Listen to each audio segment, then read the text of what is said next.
Avant de commencer, je vous invite à prier. Notre Dieu, notre Père, alors que nous parlons encore ce matin du sujet de la souffrance, de la question, des questions relatives à la souffrance que nous pouvons avoir, donne-nous de pouvoir être à l'écoute de ta parole. Dans beaucoup de situations, j'imagine, les souffrances présentes que nous expérimentons maintenant rendent parfois beaucoup plus difficile de pouvoir t'écouter. Je prie que nous puissions nous placer devant ta parole avec attente pour recevoir ce que tu as à nous dire. Pas toujours les réponses que nous attendons, mais les réponses dont nous avons besoin pour continuer à marcher avec foi. Seigneur, je prie que je sois fidèle dans tout ce que je vais dire ce matin et que tu nous donnes des oreilles pour écouter et des cœurs qui soient prêts à être transformés par ce que tu nous dis. Au nom de ton Fils Jésus. Amen. Donc, depuis 2 semaines, maintenant, c'est le 3e dimanche, nous parcourons ensemble le livre de Job. Un livre qui nous parle de souffrance et surtout de la manière dont nous traversons nous-mêmes la souffrance. Job est un croyant qui souffre terriblement et de manière extrême.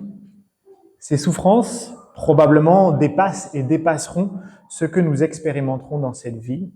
En même temps, quand nous-mêmes, nous faisons face à la souffrance, nous marchons sur un chemin qui n'est pas si différent que celui de Job. La peine, la douleur dans le cœur et même parfois dans le corps, les questions que nous posons. Pourquoi? Qu'est-ce que j'ai fait pour mériter ça? Pourquoi ça m'arrive? Pourquoi est-ce que Dieu peut laisser ce genre de souffrance se passer? Voilà le thème de la souffrance, voilà le thème que le livre de Job met en scène. La souffrance d'un homme et ses questions. Les chapitres que nous regardons ce matin nous montrent en particulier Job qui se pose la question du pourquoi.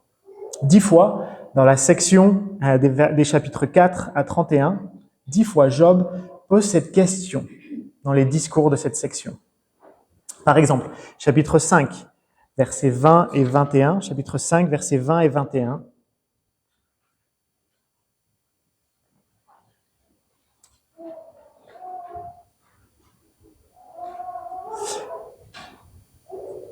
Ah, pardon, c'est pas le chapitre 5, versets 20 et 21. J'en ai d'autres, je me suis dû me tromper de chapitre. Mais chapitre 5, d'autres versets 20 et 21. Désolé, j'essaierai de les retrouver pour vous. Mais si j'ai péché, qu'ai-je pu te faire, gardien des hommes? Pourquoi m'as-tu pris pour cible? Pourquoi te serais-je à charge? Pourquoi ne pardonnes-tu pas ma transgression et n'oublies-tu pas ma faute? En effet, je vais bientôt me coucher dans la poussière. Tu auras beau me chercher de bon matin, je ne serai plus là. Pourquoi? Ou alors 13, verset 24, 13, verset 24. J'espère que celui-là est bon. Oui. Pourquoi caches-tu ton visage et me prends-tu pour ton ennemi? Pourquoi? Job ne comprend pas pourquoi il traverse cette douleur si intense. Pourquoi? Des questions qui ne vont pas sans rappeler les nôtres quand nous traversons la souffrance, quand nous voyons nos proches autour de nous traverser la souffrance. Pourquoi? Mais ce qui est paradoxal aussi dans la section que nous couvrons ce matin et que nous avons vu dans la lecture en particulier, c'est que les amis de Job, dont nous avons fait la connaissance à la fin du chapitre 2, ont, eux, des réponses à proposer à la souffrance de Job. Ce matin, donc, je vous invite ensemble à considérer ensemble la question du pourquoi de la souffrance et surtout les réponses que l'on propose au pourquoi de la réponse. Des réponses que nous pouvons entendre de la part du monde, de la part de ceux qui essaient de nous consoler, des réponses que nous pouvons nous entendre nous-mêmes, nous donner, des réponses que nous pouvons donner nous-mêmes aussi à tort quand nous voyons des gens autour de nous souffrir. Des mauvaises réponses donc, mais aussi une réponse à la question de la souffrance que nous voyons dans la Bible et que la Bible nous invite à considérer. Ces chapitres que nous regardons ensemble ce matin sont là pour nous équiper à rejeter des réponses faciles face à la souffrance, pour nous équiper à accompagner ceux qui passent par la souffrance, les autres autour de nous, nous-mêmes aussi, pour nous équiper surtout à continuer à faire confiance à Dieu à travers la souffrance. Pourquoi est-ce que ça m'arrive ? Pourquoi est-ce que ça m'arrive ? Les textes d'aujourd'hui nous montrent qu'il y a de nombreuses mauvaises réponses, mais aussi une bonne réponse. Tout d'abord donc, les mauvaises ou la mauvaise réponse. Une vision du monde mécanique. La section que nous couvrons ensemble est assez longue, chapitre 4 au chapitre 31, et c'est une sorte de match de ping-pong en fait, si vous la lisez, entre 4 hommes. D'un côté, Job, l'homme qui souffre, ses questions et la défense de son innocence, et de l'autre, ses 3 amis et leurs accusations. Regardez avec moi à partir du chapitre 3, regardez les titres que l'on a en gras qui ont été ajoutés par l'édition de cette Bible, mais qui nous montrent un peu la dynamique. Chapitre 3, première intervention de Job, puis chapitre 4 et chapitre 5, Éliphaz, le premier ami, répond. Chapitre 6 et 7, deuxième intervention de Job et ses questions pourquoi. Chapitre 8, première intervention de Bildad, le deuxième ami. Chapitre 9, troisième intervention de Job, avec le chapitre 10 et chapitre 11, première intervention de Tsophar, le troisième ami. D'un côté Job, d'un côté ses amis, Éliphaz, Bildad et Tsophar. Puis au chapitre 12, on a un deuxième cycle. On a encore une fois le même match de ping-pong. Job, puis un ami, Job, puis un ami, Job, puis un ami. Et puis encore, à partir du chapitre 21, le même cycle. Encore une fois, Job, un ami, Job, mais plus d'amis. C'est la seule différence. Comme si la sagesse de Tsophar s'était retrouvée limitée et il n'avait plus rien à dire. Dans les 9 interventions de Job, une question. Pourquoi ? Et dans les 8 réponses de ses amis, une tentative de réponse. Tentative, car leur réponse sonne terriblement creuse, et on va le voir. Comme vous l'imaginez, on n'a pas le temps de nous pencher sur tous les discours de tous ses amis et de toutes ses réponses, mais c'est pas forcément un problème. Parce que ces réponses, en fait, ne sont que des variations d'une même mélodie, et c'est Éliphaz qui nous en donne la première version, chapitre 4, versets 7 et 9. Regardez avec moi, chapitre 4, versets 7 et 9. Cherche donc dans ton souvenir quel est l'innocent qui est mort. Où a-t-on vu disparaître les hommes droits ? Pour ma part, voici ce que j'ai vu. Ceux qui labourent l'injustice et qui sèment le malheur en récoltent les fruits. Ils sont détruits par le souffle de Dieu, ils sont exterminés par le vent de sa colère. En clair, pour paraphraser, on récolte ce que l'on sème. Alors chez les Forster, on connaît bien ce principe. Combien de fois nos plantes meurent sur le balcon parce qu'on ne les arrose pas ? On récolte ce qu'on sème, et si on sème rien ou qu'on n'arrose pas, on récolte rien. Mais de toute façon, si on arrosait nos plantes, on aurait le même principe. On a maintenant un figuier dans le jardin, et j'espère casser cette malédiction des Forster. Il a été planté peu de temps avant qu'on déménage. Pour l'instant, c'est qu'une grosse brindille qui sort du sol. Mais cet été, pendant la sécheresse, j'ai fait bien attention d'essayer de l'arroser avec Héloïse, parce que j'espère récolter des fruits dans ma vieillesse. Pas de mangue, pas des ananas, mais surprise, des figues. On récolte ce que l'on sème. Et ce principe basique du monde vaut pour pas mal de choses dans la vie au-delà de la récolte de fruits. Si on trahit la confiance de ses amis, il n'est pas étonnant qu'on se retrouve sans aide le jour où on en a besoin. Si on ne se couche pas à l'heure le soir, on est fatigué le lendemain matin. Ça, c'est encore un principe dont je suis un témoin. On récolte ce que l'on sème. Conclusion donc d'Éliphaz, si tu te souffres, Job, tu dois avoir fait quelque chose de suffisamment grave pour mériter ces malheurs. Cherche dans ta tête, quel est l'innocent qui est mort ? Où a-t-on vu disparaître les hommes droits ? À l'inverse, ceux qui labourent l'injustice et qui sèment le malheur en récoltent les fruits. On récolte ce que l'on sème. Logique, non ? Mais Éliphaz a-t-il raison ? Non. Et pour 2 raisons. Tout d'abord, l'expérience de la vie, notre expérience même de la vie le contredit. Parfois, on reçoit une brique sur la tête alors qu'on n'a pas trahi la confiance de ses amis et qu'on s'est couché tôt. Parfois, le malheur arrive sans qu'on l'ait cherché. Mais surtout, et dans notre texte, et le texte le prouve, la deuxième raison, c'est parce que nous savons que Job, lui, n'a pas mérité ce qui lui arrive. Job 1, verset 1, « Il y avait dans le pays d'Ouz un homme qui s'appelait Job. Cet homme était intègre et droit. Il craignait Dieu et se détournait du mal. » Et le reste des chapitres 1 et 2, que nous avons vus il y a 2 semaines, nous en donne la confirmation. Job ne souffre pas parce qu'il a fait quelque chose de mal. Alors, Éliphaz a-t-il raison? Non. Et pourtant, lui et ses 2 amis vont s'entêter à défendre cette vision du monde mécanique. Regardez ce que Bildad, le 2e ami, répond à Job. On l'a vu dans la lecture aussi. Et c'est une série d'équations toutes simples. Si tu fais une bêtise, problème, demande juste pardon, et plus de problème. Regardez, chapitre 8, versets 3 à 7. Dieu fausserait-il le droit? Le Tout-Puissant fausserait-il la justice? Si tes fils ont péché contre lui, il les a livrés aux conséquences de leur révolte. Monde mécanique. Mais toi, si tu recherches vraiment Dieu, si tu implores la grâce du Tout-Puissant, si tu es sans reproche et droit, c'est certain, il ne tardera pas à intervenir en ta faveur et il restaurera le domaine qui abrite ta justice. Ta condition première semblera peu importante, tant celle qui viendra par la suite sera belle. En clair, repens-toi Job, reconnais tes fautes, et boum, cling cling, tu verras que Dieu rétablira ta situation. Tout aussi mécanique comme vision du monde. Ou Tsophar, chapitre 11, versets 5 et 6, si vous voulez tourner la page, Tsophar, dans sa première intervention, chapitre 11, versets 5 et 6,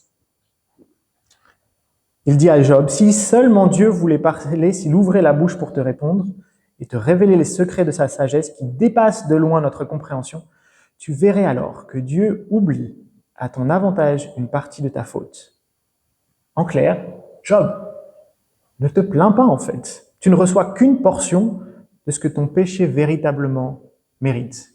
Monde mécanique, tu n'as qu'une partie. On récolte ce que l'on sème, Job. Ne te plains pas.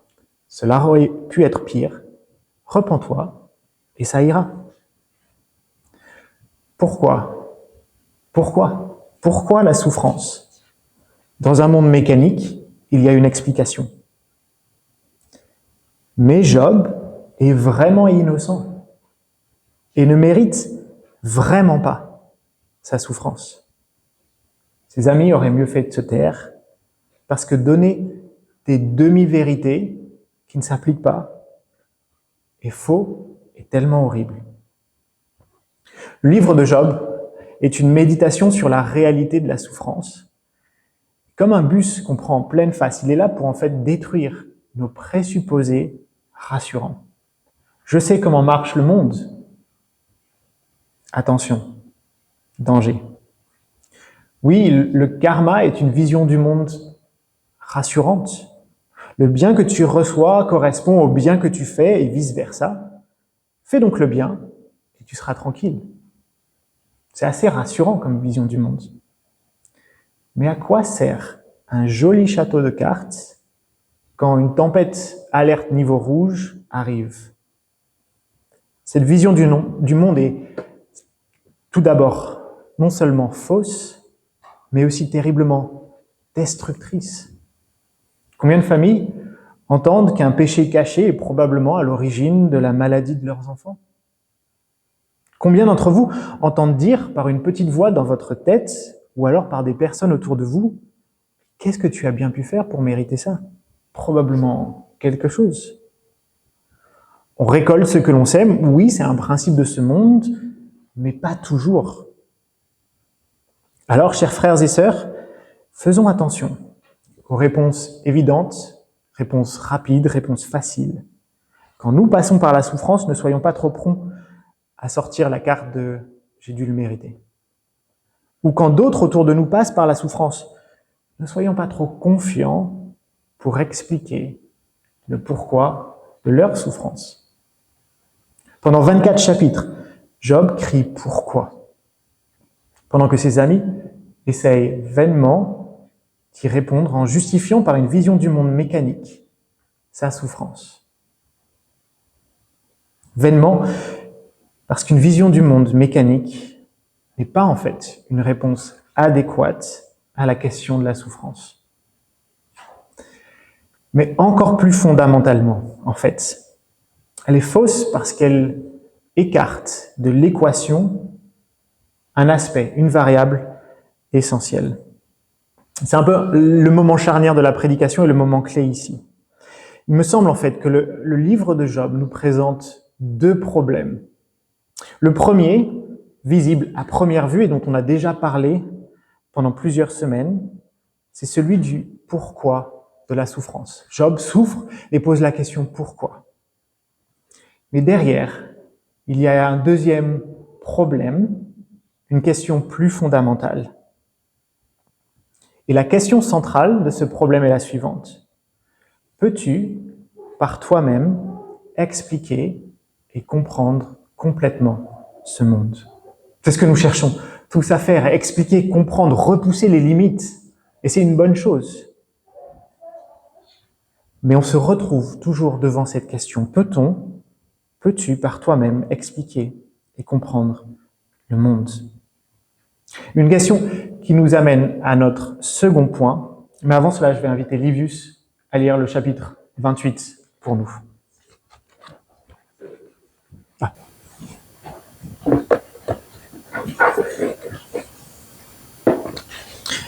Pour de nombreuses raisons, je pense qu'on peut considérer ce chapitre, le chapitre 28 que Ben vient de nous lire, comme un tournant en fait, dans le livre de Job.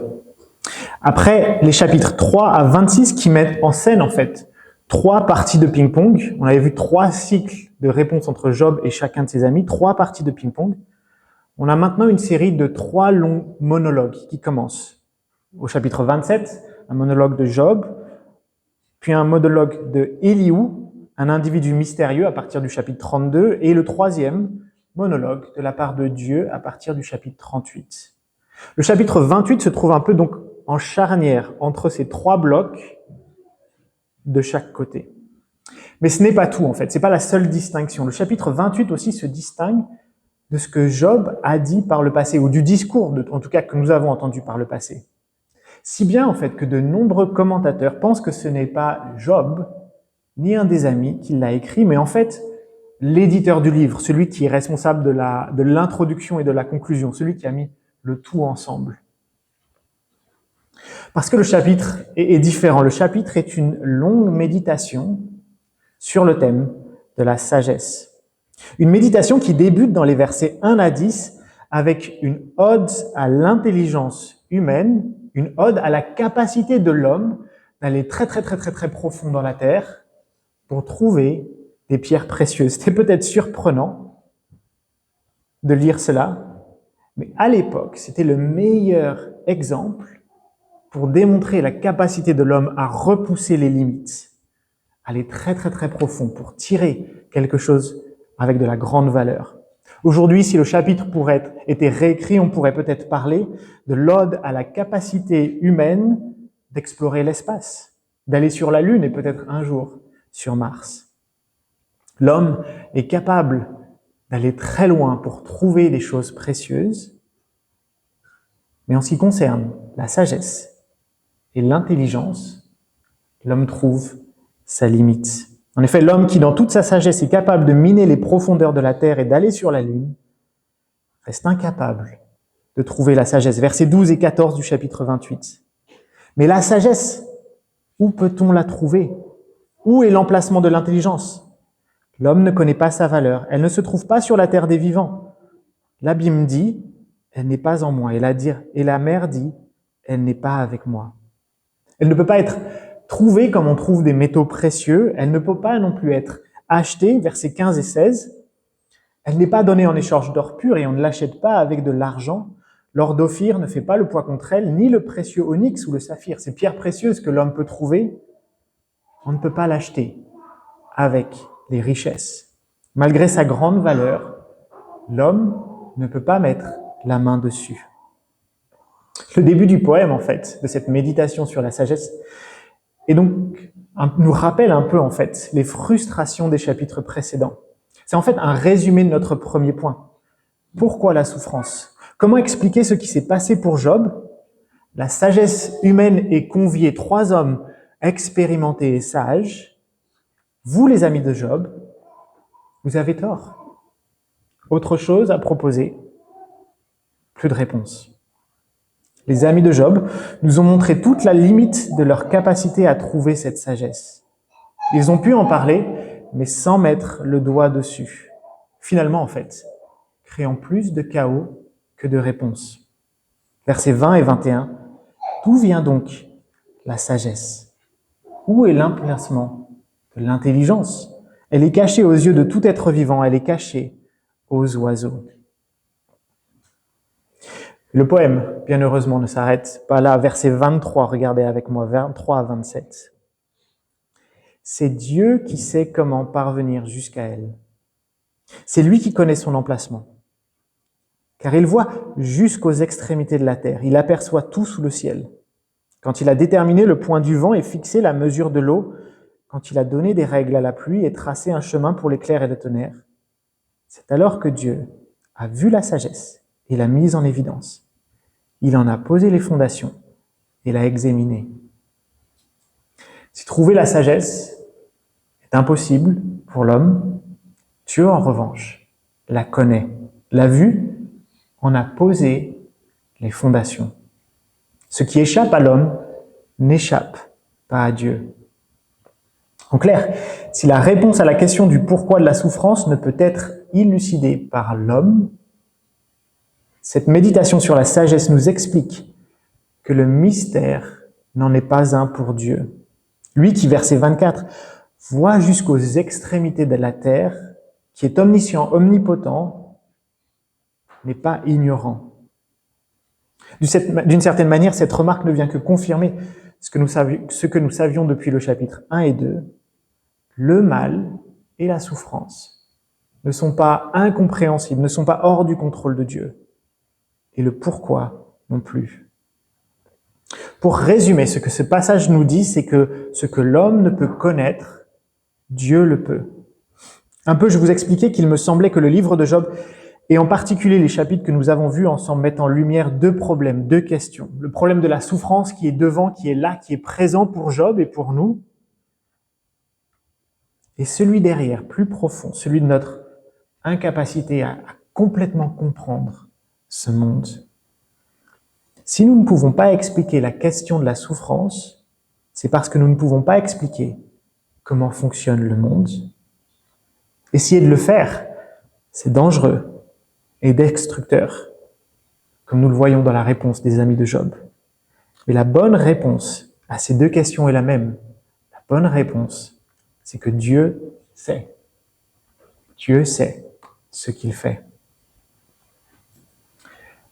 Qu'est-ce qu'on est donc censé faire à la lumière de ces réalités? Notre incapacité à comprendre le monde, comprendre la souffrance, et la réalité que Dieu connaît et comprend. Réponse, verset 28, le verset que nous n'avons pas encore traité. Puis il a dit à l'homme, la crainte du Seigneur, voilà en quoi consiste la sagesse. S'éloigner du mal, voilà en quoi consiste l'intelligence. Voilà la sagesse qu'il nous est donné d'atteindre. La crainte du Seigneur et s'éloigner du mal. Job nous invite donc à faire dans ce poème le constat suivant.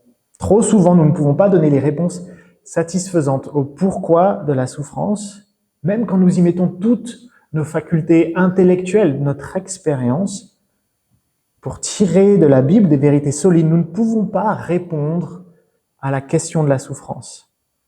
C'est bien souvent le cas aussi pour ce qui est d'expliquer le monde. Nous l'avons vu, le faire est destructeur, dangereux. Alors que faire? S'il est impossible d'atteindre cette sagesse qui est réservée à Dieu, pour comprendre le pourquoi de la souffrance, il y a une autre sagesse qui est à notre disposition. Un commentateur que j'ai lu sur ce texte résume: Job nous rappelle que ce n'est qu'en adoptant une attitude appropriée de soumission, de respect, de dépendance et d'adoration envers le seul vrai Dieu, et en obéissant aux voix de Yahweh, de Dieu, que nous pouvons trouver la sagesse. La sagesse qui nous est accessible, c'est de faire confiance à Dieu. Face au monde que nous ne pouvons pas comprendre en général, mais face à la question en particulier de la souffrance, soumission, respect, dépendance, obéissance, proximité avec le Dieu de l'univers. Quel monde effrayant, n'est-ce pas, quand nous ne le comprenons pas. Mais quel réconfort de savoir que le monde est dans les mains de notre bon Père céleste. Écoutez les paroles de ce vieux chant qui a été, je pense, composé au XIXe siècle. C'est le monde qui appartient à mon Père. Oh, que je n'oublie pas que bien que le mal paraît souvent si fort, Dieu est toujours le gouverneur. C'est le monde qui appartient à mon Père. La bataille n'est pas finie, Jésus qui est mort sera satisfait, et la terre et le ciel seront un. Vous ne comprenez pas le monde, le mal qui y règne, la souffrance que vous expérimentez? Moi non plus. Mais ce monde est le monde de notre bon Père céleste. Lui, il sait, faisons-lui confiance. Alors bien sûr, ça ne va pas de soi. Oh que non. Moi, le premier, quand je suis surpris, et je suis surpris par la souffrance, je ne choisis pas naturellement de faire confiance à Dieu. Ce n'est pas dans ma nature de faire confiance à Dieu. Jessica me mettait au défi hier soir quand on parlait de la prédication. Je me plains souvent d'avoir l'impression d'être plus malade que les autres.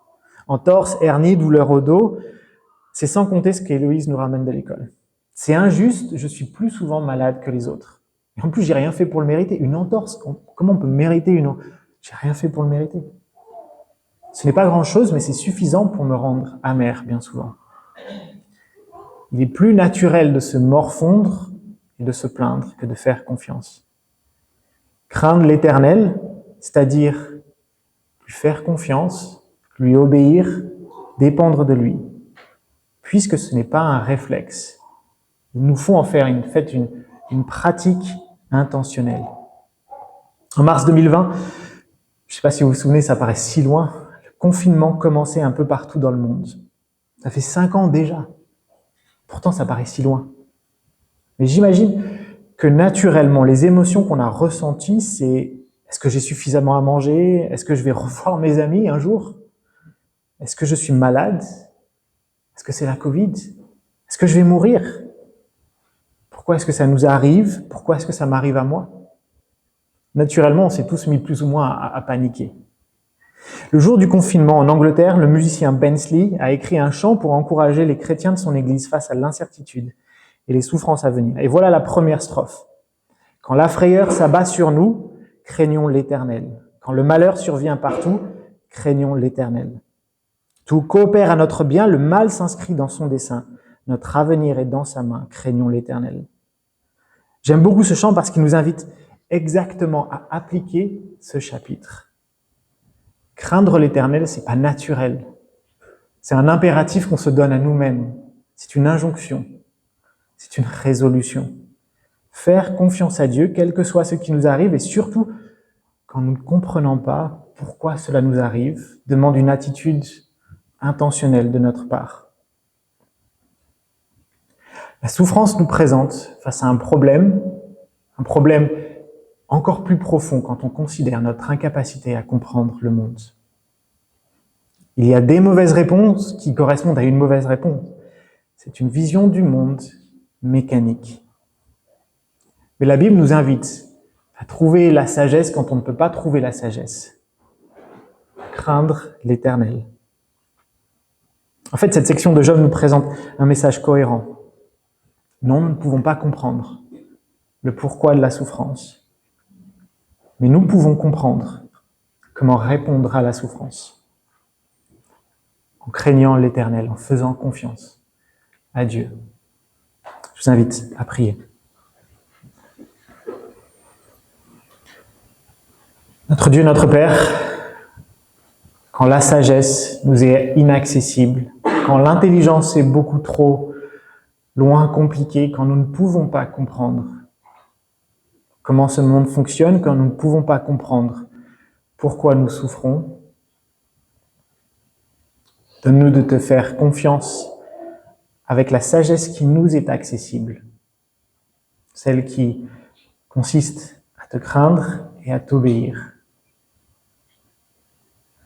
Quelle que soit la souffrance par laquelle nous passons, je prie pour mes frères et sœurs qu'ils continuent ou qu'ils commencent à te faire confiance. Que dans ta main, ils soient rassurés, quel que soit ce par quoi ils passent. Au nom de ton Fils Jésus. Amen.